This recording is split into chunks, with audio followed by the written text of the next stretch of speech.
सुप्रभात आप सभी को। आपका पुनः मेरे चैनल में एक बार स्वागत है। आज मैं कक्षा 12वीं की कविता उषा की व्याख्या लेकर के उपस्थित हूँ। इसके रचयिता श्री शमशेर बहादुर सिंह जी हैं।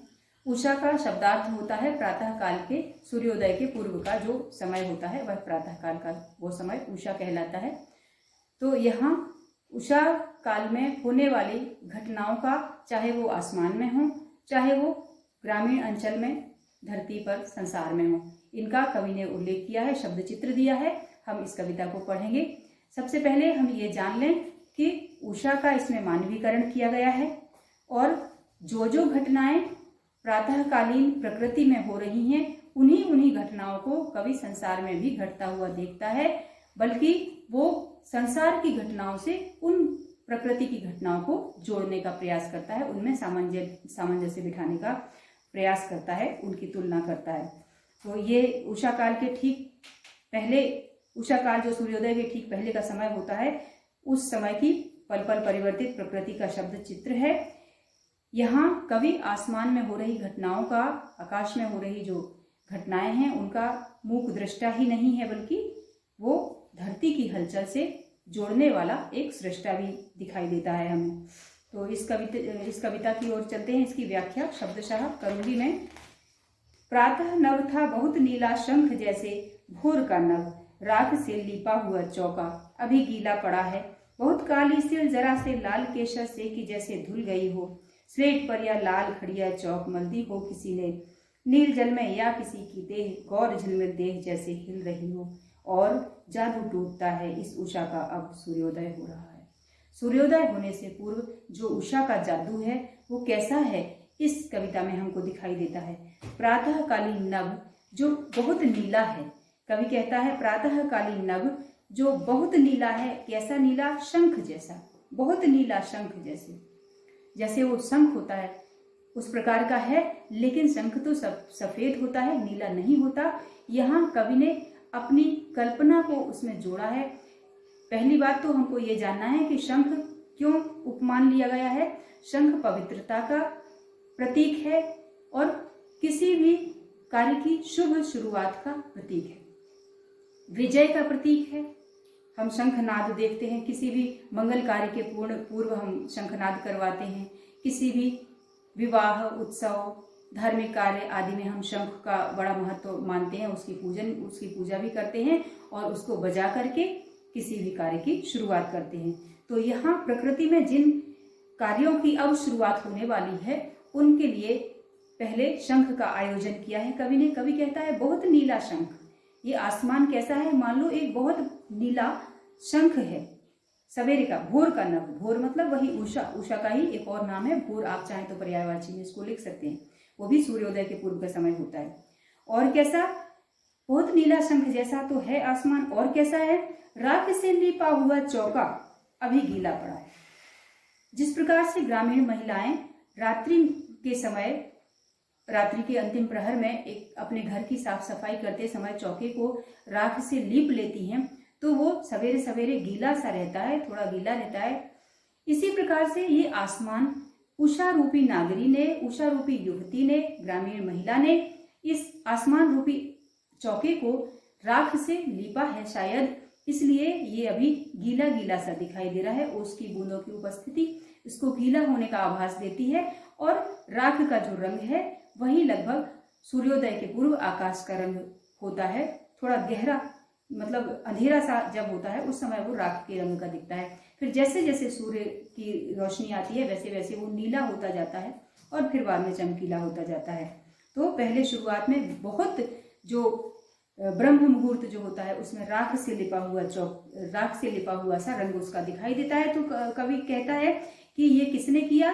ये उषा रूपी ग्रामीण तरुणी ने, ग्रामीण युवती ने किया है कि इस आसमान रूपी चौके को राख से लीप दिया है मान लो, और अभी गीला पड़ा है, अभी सद्य है, अभी अभी लीपा है, इसलिए ओस के कारण से, ओस की उपस्थिति के कारण वह गीला सा दिखाई दे रहा है। और कैसा, और क्या क्या कार्य होते हैं प्रारंभ में? दिन के प्रारंभ में बच्चे पढ़ते हैं, ग्रामीण बच्चे, छोटे छोटे बच्चे जो है वो पढ़ने लगते हैं। सुबह उनका जो क्रियाकलाप होता है वो नित्य कर्म से मुक्त होकर के स्लेट उठा लेते हैं और स्लेट पर कुछ लिखते हैं, कुछ मिटाते हैं। उनके बड़े लोग, बड़े जो घर में हैं, उनको पढ़ने के लिए कहते हैं, तो वो अपनी तरह से उन स्लेट उठा करके क्रियाकलाप करते हैं। तो स्लेट पर या लाल खड़िया चौक मल्दी हो किसी ने, ऐसा लगता है कि या तो ये नीला शंख है, भोर का नभ, या राख से लिपा हुआ चौका है, या इसमें सब में या का प्रयोग किया गया है कवि ने। ठीक है, प्रयोग किया है कवि ने। तो नहीं, इससे पूर्व बहुत काली सिल जरा से लाल केसर से कि जैसे धुल गई हो। दूसरा और उपमान लेता है कवि। कवि कहता है कि प्रातःकालीन नभ रोशनी होने से पहले कुछ काला भी दिखाई देता है, कुछ देर काला भी दिखाई देता है। तो उसकी समानता दिखाता है कवि। ग्रामीण घरों में एक सिल होती है, एक पत्थर होता है जो मसाला पीसने के काम आता है, और उस पर ग्रामीण महिलाएं अक्सर बच्चों को उबटन के रूप में लगाने के लिए या स्वयं को उबटन के रूप में लगाने के लिए लाल रंग की केसर भी उस पर घिसती हैं, और फिर वो काले के ऊपर लाल केसर घिसी हुई जैसे जिस प्रकार से दिखाई देती है, उसी प्रकार का चित्र आसमान में कवि को दिखाई देता है। कवि कहता है कि ये आसमान जो है प्रातःकालीन समय में, प्रातःकालीन प्रकृति का जो आसमान है वो काला और लाल दिखाई दे रहा है। काला इसलिए क्योंकि अभी अंधेरा था, और लालिमा वो जो अब सूर्योदय होने से पूर्व जो लाली छा जाती है। तो काले के साथ में ये लाल रंग कैसा दिख रहा है, मानो उस युवती ने, उषा रूपी युवती ने अपने लिए उबटन तैयार करने के लिए केसर इस पर घिसा हो, और उस केसर को धुलने के, केसर को निकालने के बाद जो थोड़ा थोड़ा उस पर रंग लगा है केसर का लाल रंग, तो वो केसर से धुली हुई सिल के समान वो आसमान उसको, कवि को दिखाई दे रहा है। बहुत काली सिल जरा से लाल केसर से कि जैसे धुल गई हो, अर्थात काले रंग के आसमान में उषा की लाली छाई हुई ऐसी लगती है, मानो उषा रूपी तरुणी ने अपने स्नान के लिए उबटन तैयार करने के लिए लाल रंग की केसर उस पर अभी अभी पीसी हो, उस पर घिसी हो और उसको फिर धुल दिया हो। और तो ये एक चित्र है ग्रामीण अंचल के की तरुणियों का जो स्नान है, उबटन है, उसके जो प्रातःकालीन क्रियाकलाप हैं उनमें से एक ये भी है, तो उसका चित्र है। इसके बाद में और एक काम होता है, स्लेट पर या लाल खड़िया चौक मल्दी हो किसी ने। सुबह में सब बच्चे पढ़ने बैठते हैं, ग्रामीण बच्चे भी पढ़ने बैठते हैं, उनके बड़े उनको पढ़ाने के लिए बिठाते हैं।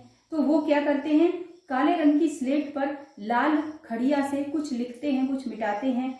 तो वो काली स्लेट पर बार बार लिखे जाने के कारण और मिटाए जाने के कारण लाल खड़िया चौक मली हुई लगती है।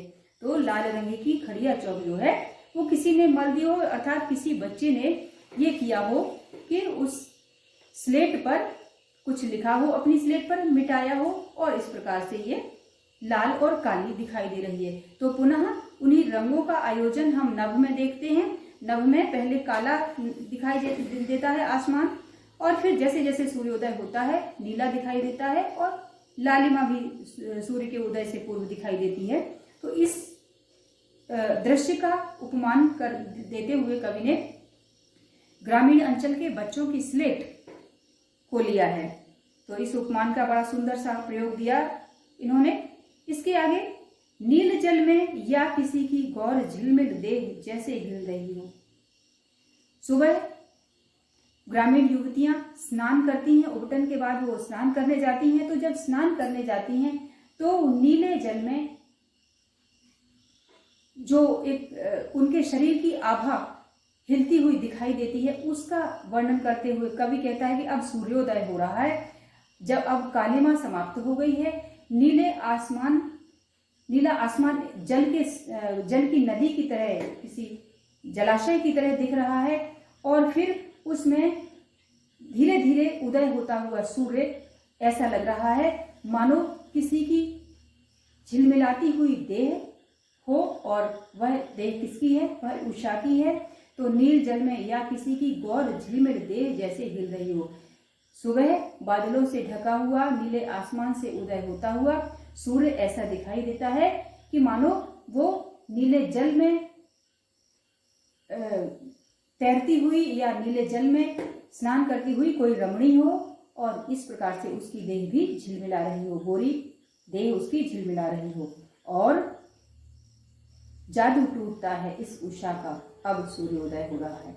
ये जो सूर्योदय के पूर्व का दृश्य था, अब उषा के सारे जादू यहाँ आके खत्म हो जाते हैं, दिन का प्रारंभ हो जाता है, दिन की शुरुआत हो जाती है। और उषा जो जादू दिखा रही थी, प्रकृति, प्रातःकालीन प्रकृति में जो परिवर्तित दृश्य दिखाई दे रहे थे, उन दृश्यों का समापन होता है। यहाँ पर वो दृश्य संपन्न हो जाते हैं, पूर्ण होते हैं, और इस प्रकार से जादू खत्म होता है, उषा का जादू खत्म होता है, और अब सूर्योदय हो रहा है। सूर्य का उदय धीरे धीरे हो रहा है, प्रातः काल हो गया है, और इस प्रकार से ये उषा का जादू समाप्त हो गया। तो ये कविता थी, इसकी व्याख्या थी, विश्लेषण था। आप इस विश्लेषण को बहुत गौर से पुनः पुनः देखें, बार बार देखें, क्योंकि आप जब इसको बहुत ध्यान से सुनेंगे तो इससे संबंधित, इस विषय वस्तु से संबंधित सारे प्रश्नों के उत्तर देने में सक्षम हो पाएंगे। आपको ये वीडियो बहुत लाभकारी होगा, ऐसी आशा करती हूँ। आपका बहुत धन्यवाद। एक नए वीडियो के साथ मैं पुनः प्रस्तुत होंगी। तब तक आप मेरे इस वीडियो को लाइक करें, शेयर करें और मेरे चैनल को सब्सक्राइब करें। धन्यवाद।